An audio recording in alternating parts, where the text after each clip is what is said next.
Bonsoir, mesdames et messieurs, chers amis, chers invités. Nous vous souhaitons la bienvenue à notre émission donc du lundi soir. Nous avons l'honneur ce soir d'accueillir Samir Amghar, qui est spécialiste sur les questions de salafisme en France. Merci de l'invitation. Je te souhaite la bienvenue. Merci. Donc je vais présenter Samir Amghar en quelques mots. Il est chercheur à la Fondation européenne pour la démocratie, dont le siège est à Bruxelles. Tu as également un doctorat en sociologie et il a également 2 ouvrages. Donc il a écrit sur la thématique dont nous allons parler ce soir, donc le salafisme en France. Le salafisme d'aujourd'hui, donc que tu as écrit en 2001, et un autre livre qui s'appelle L'islam militant en Europe en 2012. Alors, lorsqu'on entend le salafisme, nous savons que c'est un courant de pensée dans l'islam, qu'il y a des sensibilités, d'où prennent ses racines, quelle est la réalité sociologique en France, ça correspond à combien de personnes, combien de mosquées, et quels sont les clivages qui existent à l'intérieur même de ce courant de pensée. Alors, très rapidement, si tu veux, il est important dans un premier temps d'essayer de définir ce que l'on entend par salafisme. Le terme salafisme vient de l'arabe salaf, qui renvoie aux ancêtres, c'est-à-dire aux compagnons du prophète qui l'ont fréquenté de façon directe ou indirecte. Et l'idée du mouvement salafiste ou de la mouvance salafiste, c'est d'essayer au maximum d'être au plus près de la pratique du prophète. Et la particularité du salafisme, c'est qu'il développe une approche que l'on pourrait qualifier de littéraliste, des versets coraniques, mais également de la tradition prophétique. C'est la spécificité, si tu veux, religieuse du salafisme. Ça, c'est un élément central. Le deuxième élément qui me paraît important, c'est que globalement, le salafisme a une connotation péjorative dans l'esprit de beaucoup de personnes qui l'utilisent. Autrement dit, dans l'esprit d'un certain nombre d'individus, le salafisme est devenu l'expression par laquelle on va définir la radicalisation, le fondamentalisme religieux ou la violence faite au nom de l'islam. Donc, dans l'esprit de beaucoup de gens, le salafisme est devenu l'équivalent du terrorisme islamique. D'un point de vue, si tu veux, quantitatif, le salafisme est un mouvement à la fois ultra minoritaire dans l'orthodoxie musulmane. Dans le monde musulman, très peu de personnes se réclament du salafisme, et a fortiori, en France également, la mouvance salafiste recrute très peu d'individus, d'un point de vue quantitatif. C'est-à-dire qu'entre les 3 millions à 5 millions de musulmans vivant en France, exactement, il y aurait, et ça c'est un chiffre qui vient du ministère de l'Intérieur, entre 12 000 et 15 000 individus qui se réclameraient ou qui s'inscriraient dans la filiation du salafisme. Donc au final, un mouvement ultra minoritaire au sein de la communauté musulmane, mais qui arrive à compenser cette minorité par une visibilité à la fois sociale et politique extrêmement importante. C'est-à-dire, est-ce qu'il y a dans le salafisme en France des personnes qui sont un salafisme politique, un salafisme littéraire, piétiste? Est-ce qu'il y a des sensibilités de cet ordre-là? Exactement. Effectivement, je suis tout à fait d'accord avec toi lorsqu'il est nécessaire, si tu veux, de rendre compte de façon très précise ce à quoi renvoie le salafisme. Le salafisme est certes un mouvement de l'islam qui développe une approche littéraliste de l'islam, mais à l'intérieur de cette mouvance, il est nécessaire de distinguer plusieurs formes de sous-catégories. Tu as d'abord un salafisme que l'on pourrait qualifier de quiétiste. Ce salafisme a la particularité de développer un discours essentiellement religieux auprès de ses fidèles. L'importance pour les salafis quiétistes, c'est d'appeler les musulmans à ce qu'ils considèrent être comme le véritable islam. D'accord, original. Exactement, l'islam original, l'islam originel. D'accord. Et la particularité du salafisme quiétiste, c'est qu'il développe un discours très critique à l'égard de toute politisation de l'islam, c'est-à-dire qu'ils vont considérer que utiliser l'islam à des fins politiques, ce n'est pas l'islam. Ça, c'est le premier élément.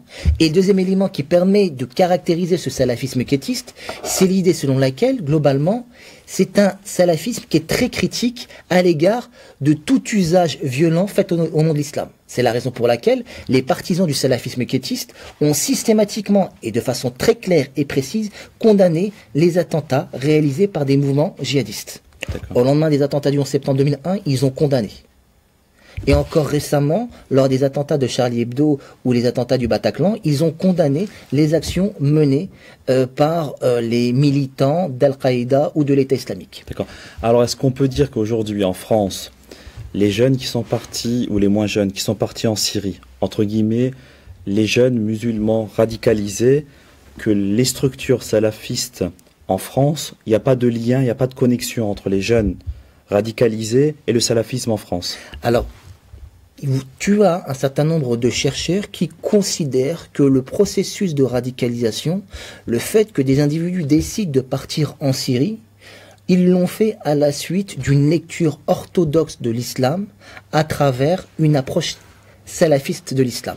Autrement dit, on part du principe que si radicalisation il y a, elle est avant tout le produit d'une radicalisation de l'islam.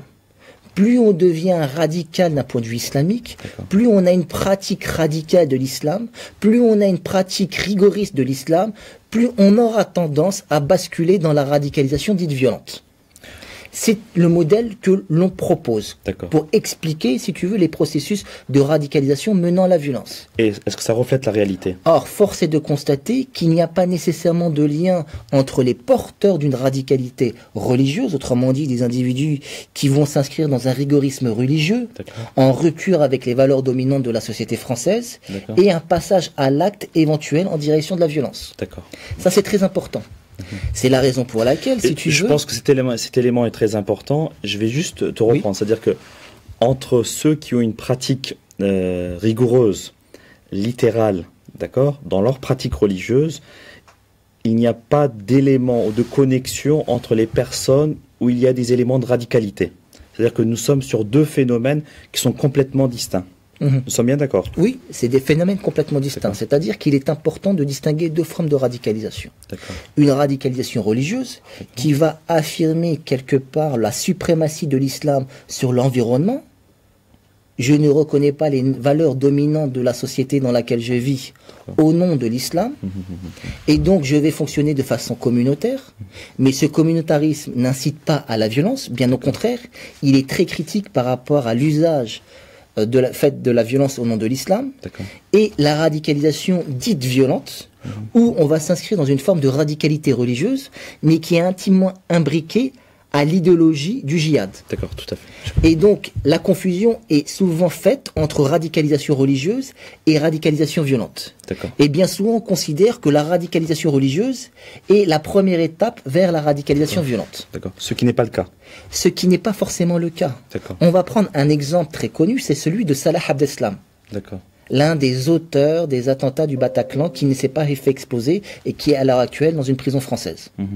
C'est un individu qui est porteur d'une radicalisation violente, quitte à mourir pour des idées religieuses, mais lorsqu'on regarde un peu son parcours religieux, force est de constater que c'était un individu qui n'était pas porteur d'une radicalité religieuse. C'était un trafiquant de drogue notoire, il fréquentait les boîtes de nuit ou fumait du shit. Donc on voit bien qu'il est important de découpler deux phénomènes qui peut-être se recoupent par moments, mais qui ne sont pas forcément liés de façon mécanique. Est-ce que, concernant le salafisme, moi je suis un franco-turc, bien évidemment je suis sunnite, je suis hanéfite, les personnes originaires du Maghreb, en grande majorité, ils sont malikites. Le Moyen-Orient, quand je dis le Moyen-Orient, c'est plus l'Arabie Saoudite, les pays du Golfe, ils sont hanbalites. Même si la presse écrite et les médias, lorsqu'on parle de ces pays-là, on parle de wahhabisme, in fine, en termes de sensibilité et de tendance religieuse, ils sont hanbalites. Ou, c'est-à-dire les salafistes aujourd'hui qui existent en France, où ils puisent leur source intellectuelle, c'est-à-dire quel est le produit aujourd'hui qui produit du salafisme dans le monde musulman? Est-ce qu'il y a un pays bien précis ou est-ce que c'est réparti sur toute la planète? Non, c'est réparti dans toute la planète du monde musulman, mais l'épicentre se trouve dans les pays du Golfe. C'est-à-dire que les pays du Golfe sont une source, on va dire, d'inspiration pour de nombreux salafistes à travers le monde, dans la mesure où la grande majorité des références salafistes se trouvent en Arabie Saoudite, au Yémen ou en Jordanie, par exemple. Donc, si tu veux, il y a une mondialisation du salafisme, pour reprendre l'expression d'un collègue français, Mohamed Ali Edraoui, qui parlait de salafisme mondialisé, mais l'épicentre reste quand même la péninsule arabique. Mais chose extrêmement importante, c'est que, et c'est un point de dogme important chez les salafistes, c'est qu'ils ne se réclament d'aucune école de jurisprudence. Ils disent qu'ils n'appartiennent ni au malikisme, ni au hanafisme, ni au hanbalisme, ni au shafi'isme. Et donc, leur méthodologie consiste à vouloir dépasser les 4 écoles de jurisprudence en disant finalement qu'il y a dans chaque école de jurisprudence du bon, mais également du mauvais. D'accord. Et j'aimerais juste un peu également revenir sur les phénomènes de radicalisation. C'est vrai qu'aujourd'hui, on est dans une confusion de genre en France, c'est-à-dire entre islamisme, radicalisation, terrorisme, et il y a c'est-à-dire c'est comme si chaque mot c'était un synonyme de l'autre, alors que ce ne sont pas les mêmes phénomènes, que ce sont des actes tout à fait différents, que la sociologie même n'est pas la même. Et aujourd'hui, il y a eu un peu plus d'1 millier de jeunes, donc ou de moins jeunes, vivant en France, qui sont partis en Syrie. Mais l'ensemble des acteurs musulmans et des chercheurs, ceux qui travaillent sur cette question-là, surtout les musulmans, en parlant des mosquées, ils ont condamné avec la plus grande fermeté tous ces actes-là. Mais lorsqu'on a un débat sur l'islam radical, c'est un mot qui me dérange un peu parce qu'on met le mot islam et le mot radical côte à côte, il y a très peu de personnes qui s'expriment sur le rôle de l'invasion en Irak, ce qui se passe en Syrie, ou la relation post-coloniale qu'il y a aujourd'hui avec le monde musulman. Et à mon sens, elle est étroitement liée. Je ne sais pas quel est votre avis sur cette question-là. C'est-à-dire qu'il y a quand même une relation. Le fait que ces jeunes-là sont partis aujourd'hui en Syrie, force est de constater, c'est que aujourd'hui, un jeune lambda qui vit en France, il se dit, voilà, le problème israélo-palestinien, il continue depuis 60 ans. Le problème en Afghanistan, il dure depuis 30 ans. D'accord. Et aujourd'hui, quand il y a eu l'invasion en Irak en 2003, donc ça fait 14 ans, il y a quand même eu 3 millions de morts. Avec le printemps arabe qui est arrivé en 2011, à un moment donné, il y a des frustrations. Et j'ai le sentiment que ceux qui sont partis, c'est qu'ils ont quand même été touchés à un moment donné dans leur dignité. Et que la frustration a été un élément déclencheur pour qu'ils puissent partir dans ces pays-là. Alors, c'est une question extrêmement intéressante parce qu'elle touche, à mon avis, et c'est mon analyse personnelle, le cœur même de la problématique liée à la radicalisation. C'est-à-dire que lorsqu'on parle de la radicalisation, on va essayer soit de cerner des facteurs religieux qui poussent à la radicalisation, des facteurs psychologiques qui tendent à les individus à pousser, enfin, qui doit exister, qui existe, mais qu'il ne faut surtout pas surestimer. Exactement. Et l'un des éléments centraux qui permet, à mon sens, de comprendre la radicalisation, c'est la dimension politique. Donc, tant qu'on n'aura pas repolitisé la question de la radicalisation, et tant qu'on n'aura pas mis au centre de l'équation de la radicalisation la variable politique, on va passer à côté de beaucoup de choses. Pourquoi ? Parce qu'à mon sens, la question de la radicalisation doit être comprise à l'aune de la problématique de la politique. Si radicalisation il y a, c'est avant tout le produit d'une frustration politique ou d'un ressentiment politique. Autrement dit, on passe par la violence parce qu'on estime tout simplement que l'on ne peut pas exprimer sa contestation, son opposition ou son opinion autrement que par la violence. Et qu'on ne peut pas le faire par des moyens légaux. Et c'est extrêmement intéressant.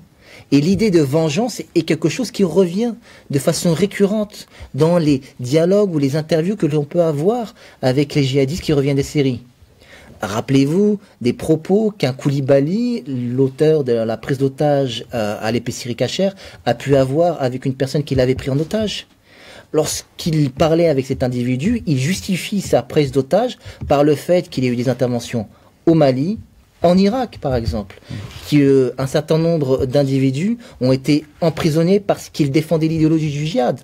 Donc on voit finalement que la question politique est peut-être, et ça c'est une hypothèse qu'il faudrait peut-être étayer à travers des enquêtes de terrain, le produit d'une frustration politique.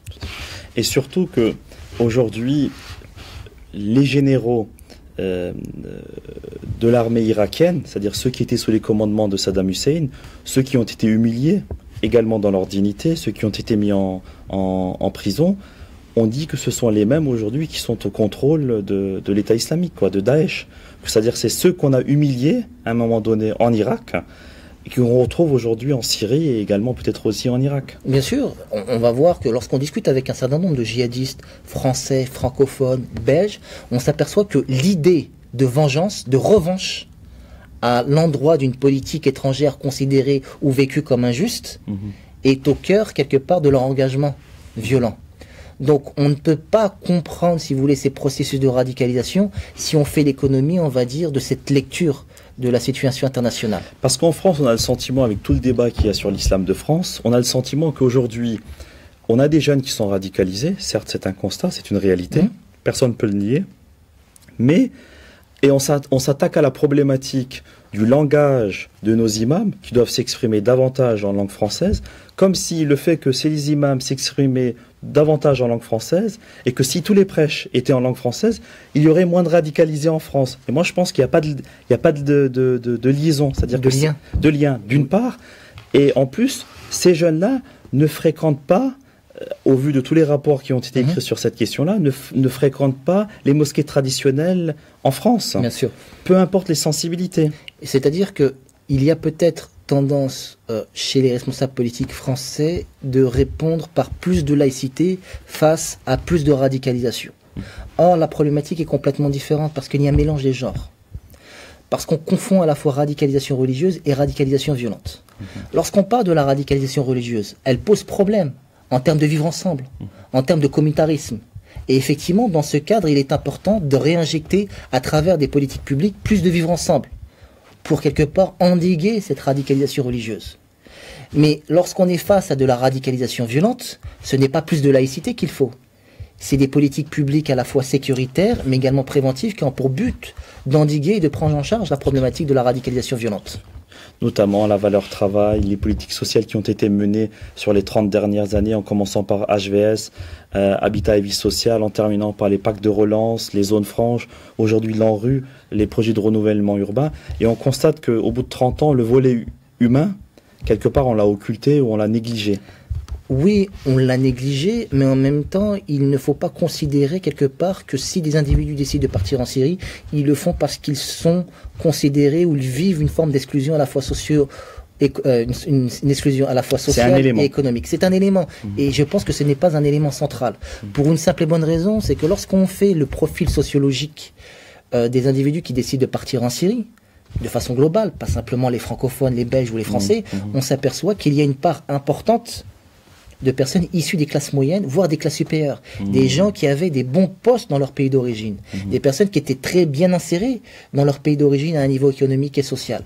Donc considérer que finalement, si ces individus décident de se radicaliser, c'est qu'ils se sentent pas bien dans leur pays et parce qu'ils vivent des situations de discrimination, on tape un peu à côté de la plaque, à mon sens. Et il y a aussi un autre phénomène, c'est qu'on dit qu'un tiers de ceux qui sont partis sont des femmes. C'est qu'il y a énormément, il y a un bataillon de femmes très important. Et souvent, lorsqu'on analyse, on pense que c'est plus la gente masculine, que ce sont plus des hommes qui sont partis en Syrie, mais in fine, qu'il y a quand même un tiers de femmes. Il y a un tiers de femmes. Alors, moi, les femmes, ce n'est pas un objet de ma recherche, c'est-à-dire que pour moi, ça constitue un véritable angle mort de la recherche. Mais j'ai une collègue, Géraldine Cassul, de l'Université de Fribourg, qui travaille sur le sujet. Et on s'est aperçu quelque part que les motivations sont différentes si on est un homme ou si on est une femme. Pour un homme, la dimension idéologique est importante. On y va parce qu'on a l'intime conviction qu'on peut vivre dans l'État islamique, qu'on peut être à l'origine d'une nouvelle dynamique historique au sein de la civilisation islamique. Pour les femmes, la dimension est un peu plus personnelle, c'est-à-dire qu'on y va peut-être pour trouver un possible mari qui correspond à ses aspirations personnelles. Donc, on voit bien que les motivations sont différentes, même si le résultat, in fine, est identique, le départ en Syrie. D'accord. Alors, on a quelques questions, mais donc des personnes qui sont en ligne sur Internet. Je vais pas essayer de tous les prendre, mais de poser quelques questions. Donc, il y en a un jeune homme qui nous dit les phénomènes de radicalisation, c'est à cause de l'État. car les enfants en difficulté dans les cités sont délaissés et on s'attaque pas au trafic de drogue. Une fois qu'ils sont en prison, ces jeunes-là, ils deviennent des éléments de la radicalité. Alors, je ne pense pas que ça soit véritablement la réalité. C'est-à-dire qu'il faut casser l'idée selon laquelle, si on se radicalise, c'est qu'on est victime d'un système. Il faut bien avoir à l'esprit que ces individus sont des acteurs, donc des sujets, donc des individus qui réfléchissent, et qui, même s'ils sont victimes d'un État, vont opter pour la radicalisation parce qu'ils estiment que c'est le meilleur moyen de se faire entendre. Tout à fait. Tout à fait. Si on considère globalement que c'est l'État qui est à l'origine de la radicalisation, vous avez beaucoup d'individus qui sont victimes de l'État et qui ne se radicalisent pas pour autant. Donc l'idée selon laquelle l'État serait à l'origine de la radicalisation, c'est se tromper d'analyse. Alors on a aussi une autre personne qui est un peu dans l'anonymat, qui dit de bonnes analyses qu'on ne verra jamais sur les grands médias. Non, pas du tout. Je suis sollicité régulièrement par la presse française, étrangère. Voilà. Et j'ai publié un certain nombre d'articles qui sont disponibles sur Internet notamment. Et juste une dernière question. Vous avez écrit votre premier livre en 2011. Vous avez parlé de salafisme, peut-être à une période où en France on n'en parlait pas beaucoup. C'est-à-dire que la question n'était pas d'actualité. Même si elle vient en prolongement du 11 septembre 2001, c'est-à-dire c'est 10 ans plus tard. Mais en France, en tout cas, on ne parlait pas beaucoup les chercheurs sur ces questions-là, les médias, la presse écrite. Le salafisme, il n'y avait pas un débat, en tout cas, comme l'est actuellement sur les plateaux de télé ou dans les journaux. Et donc, vous avez, en 2011, déjà fait des recherches, des études sociologiques, écrit un livre sur cette question-là. Est-ce que vous ne vous dites pas maintenant, avec le recul, que quelque part, j'ai commencé à traiter d'une thématique aujourd'hui qui est au cœur même des politiques publiques, c'est-à-dire que tout le monde s'intéresse et tout le monde cherche sur ces questions-là ou essaye de comprendre que vous avez été quand même le précurseur de cette idée-là déjà en 2011 ? Alors, globalement, si vous voulez, si j'ai choisi ce sujet, c'est véritablement un ensemble de conjonctions qui m'ont amené à le faire. J'ai choisi mon sujet de thèse qui portait sur le salafisme au lendemain des attentats du 11 septembre 2001. À l'époque où on commençait à parler du salafisme, mais à l'époque également où il n'y avait pas d'études qui portaient sur le sujet. Donc c'est la raison pour laquelle j'ai décidé quelque part de choisir une thématique qui intéressait, qui était peut-être porteuse et sur laquelle aucun chercheur, du moins francophone, n'avait travaillé sur le sujet. Mais depuis un certain nombre d'années, on voit émerger un certain nombre de chercheurs qui travaillent, des collègues qui travaillent sur ces thématiques-là. Il suffit de citer les noms de Mohamed Ali Hadraoui, qui a travaillé et qui a fait sa thèse de doctorat sur le salafisme, ou un individu comme Hawa Seniguer, qui est maître de conférence à l'Institut d'études politiques de Lyon, qui travaille également sur des thématiques proches des miennes ou de celles de mon collègue Mohamed Ali Hadraoui. D'accord. Et en termes de pays, c'est-à-dire aujourd'hui dans les pays de l'Union européenne, où il y a quand même une forte population musulmane, c'est-à-dire en France on est quand même 10% de la population totale de la communauté nationale est de confession musulmane. Tu connais bien la Belgique, ou moi je connais assez bien l'Allemagne. Quel est le pays, par exemple, j'ai pas le sentiment qu'en Allemagne ce phénomène de radicalisation, qu'on en parle beaucoup, c'est-à-dire que est-ce que c'est pas dans les politiques ou dans l'approche qu'on a à l'égard des musulmans qui vivent dans le pays? Par exemple, on sait qu'en Allemagne, il y a plus une organisation communautaire, c'est-à-dire que l'institutionnel ou l'engagement religieux des associations musulmanes qui se situent en Allemagne, elles sont plus sur des engagements communautaires. La dynamique, elle est différente. Sur les 2000 mosquées qu'il y a en Allemagne, il y a quasiment plus de 150 mosquées qui ont une coupole et un minaret. Je dis pas que c'est l'architecture qui joue et le fait que l'islam est plus visible en Allemagne, donc il y a moins de radicalisation. Mais comment se fait-il qu'un pays est touché plus que l'autre? C'est-à-dire que comment se fait-il qu'en France, ce phénomène a pris une ampleur importante, alors qu'en Allemagne, on a le sentiment qu'il y a moins de personnes, ou en tout cas les contacts que nous avons de la communauté turque qui vit en Allemagne ou des fédérations musulmanes qui sont en Allemagne, on a le sentiment qu'ils ne sont, que cette question n'est pas au cœur de leurs engagements, ou même en Hollande. Alors, tous les pays de l'Union européenne sont touchés par ce phénomène de façon différenciée. Et ce n'est pas parce que ça ne dépend pas de la manière dont on traite les musulmans dans ces pays de l'Union européenne qui va favoriser ou inciter quelque part au processus de radicalisation. Pour une simple et bonne raison, on peut imaginer qu'en Grande-Bretagne, les musulmans sont mieux traités, entre guillemets, que les musulmans de France. Et force est de constater que la problématique de la radicalisation en Grande-Bretagne touche de façon, on va dire, très importante les communautés musulmanes, mais également les pouvoirs publics britanniques, autant qu'en France. Donc ça, c'est un élément fondamental qu'il faut véritablement avoir à l'esprit. Ça, c'est le premier élément. Le deuxième élément, c'est qu'il y a un effet de chiffres, de nombre. La France est le pays de l'Union européenne qui abrite le plus grand nombre de musulmans, entre 3,5 à 5 millions de musulmans. Ce qui est énorme par rapport à un pays comme l'Allemagne qui compte 2 millions de musulmans. Beaucoup plus. Beaucoup plus. Parce qu'il y a déjà 3,5 millions de personnes d'origine turque. Je pense qu'ils doivent être à 4 millions de musulmans. Alors, admettons 4 millions de musulmans sur une population de 80 millions, de plus de 80 millions. Donc, la proportion de musulmans en Allemagne est moindre qu'en France. Ça, c'est un élément fondamental. Et l'élément qui permet d'expliquer quelque part cette absence de problématiques liées à la radicalisation violente dans des pays comme l'Allemagne, qui est un peu moins impactée que la France, c'est l'importance de la communauté turque.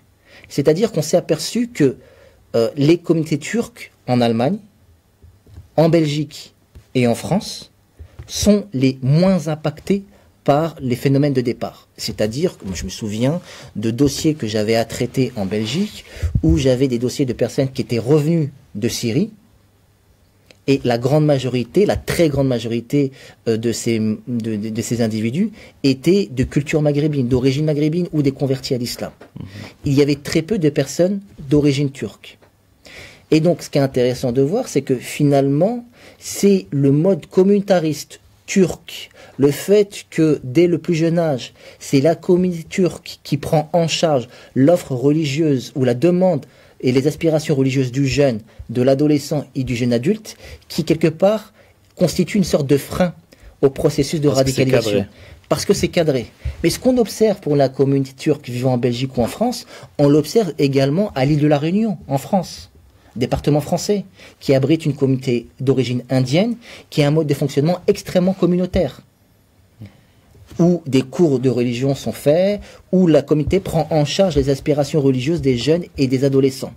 Et on s'est aperçu que quand bien même vous avez des comités à l'île de la Réunion extrêmement communautaires défendant un islam fondamentaliste, c'est un département qui ne connaît pas énormément de départs en direction de la Syrie. Écoutez, donc merci pour toutes ces belles paroles, pour ces analyses. Donc nous arrivons à la fin de notre émission.